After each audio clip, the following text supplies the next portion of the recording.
বিভিন্ন এলাকার নেতৃবৃন্দ, আমাদের শিল্পীর কর্মকর্তাবৃন্দ এবং সরকারি কর্মকর্তা সাংবাদিক ভাইরা, সকলের প্রতি আমার সেলিমে সালাম, আসসালামু আলাইকুম, নমস্কার, অন্যান্য জাতীয় প্রতি শুভেচ্ছা।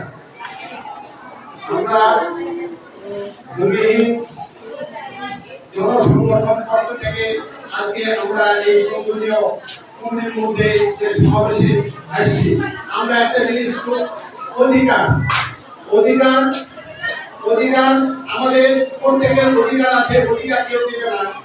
আমরা আমাদের অধিকার বিষয়ে অধিকার আদায় করে নিতে হবে। আজকে এই অধিকার বিষয়ে একটা ভূমি অধিকার, খাওয়া জমি ভূমিদের মধ্যে সরকার দিতে হবে, এটা আমাদের অধিকার। তাই আপনাদেরকে আমরা বলতে চাই, আমরা গরিব মানুষ, মানুষের বাড়ি মাঠে ঘাটে কাজ করে খাই, কিন্তু দুঃখের বিষয় এই ভূমি অধিকার চাইতে গেলে আমাদের নির্যাতন নিপীড়ন সহ্য করতে হয়। কেন? আমরা কি জিনিস করেছি? আমরা বলতে চাই, আমরা খেটে খাওয়া মানুষ, গরিব মানুষ, আমরা কখনো অন্যায় করি না, অন্যায় করবো না।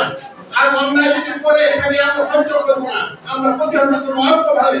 তাই আমি অনুরোধ করবো, আপনারা সবাই ঐক্যবদ্ধ থাকবেন। আমাদের অধিকার বিষয়ে অনেক লড়াই সংগ্রাম করতে হবে।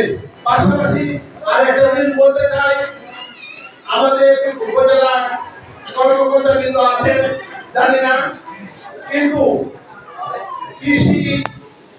কৃষিতে আমাদের একটা জিনিস আছে, ভর্তুকি সরকার দিচ্ছে, কিন্তু আমরা পাচ্ছি না। কারণ কি? কিছু না কিছু আমরা তো একটা ধরন রেখা একটা তো মাছ চাষ করে কিছু। আমি অনুরোধ করবো, উপজেলা কৃষি কর্মকর্তা থাকলে এই বিষয়গুলো যখন আমাদের মাঝে কিছু না কিছু ভর্তুকি দেয়।